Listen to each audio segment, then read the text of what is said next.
കരുനാഗം കണ്ടുകൊണ്ട് വന്ന പണി പാളോന്ന് പ്രിയഞ്ചേട്ടൻ അപ്പോഴേ പറഞ്ഞതാ. ഞാൻ നിർബന്ധിച്ചുകൊണ്ട് മാത്രമാ ജോലി സമയത്ത് കളിക്കാൻ സമ്മതിച്ചത്. തെറ്റ് എന്റെ അല്ലേ? നീ എന്തിനാ കുറ്റം ഏറ്റെടുത്തത്? ഇവളുടെ വലിയൊരു കുഴപ്പം ഇത്. അറ്റവും മൂലയും മാത്രം കേട്ടിട്ട് അത് വിളിച്ചു പറയും. രഘു വേറെ എന്തെങ്കിലും ആയിരിക്കും പറഞ്ഞിട്ടുണ്ടാവുക. ഇവള് കേട്ടതോ കരുനാഗ ഉച്ചയ്ക്ക് ശേഷം വരൂ എന്നും.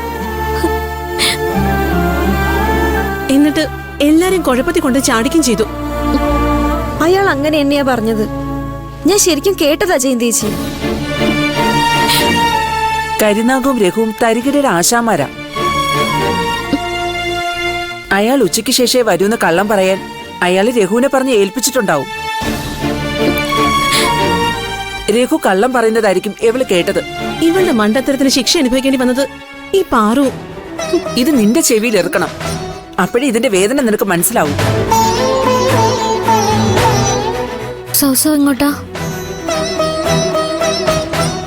സോറി പാറു, അയാള് പെട്ടെന്ന് കയറി വരുമെന്ന് ഞാൻ അറിഞ്ഞിരുന്നില്ലല്ലോ.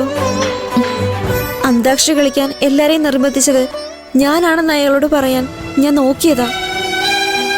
ജയന്തേച്ചി ഇടയിൽ കയറി സംസാരിച്ചപ്പോ എനിക്കത് പറയാൻ പറ്റിയില്ല.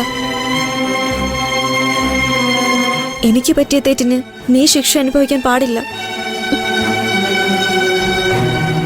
എല്ലാരെയും കളിക്കാൻ നിർബന്ധിച്ചത് ഞാനാണെന്ന് ഞാൻ അയാളോട് പറയാൻ പോവുക.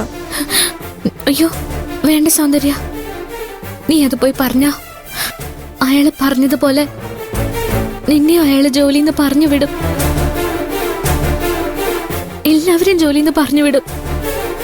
അപ്പോഴും അയാൾ എന്നെ ഇവിടെ പിടിച്ചു നിർത്തും.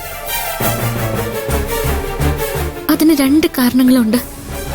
കൈലാഷ് സാറിനോട് അയാൾ സമാധാനം പറയേണ്ടി വരും.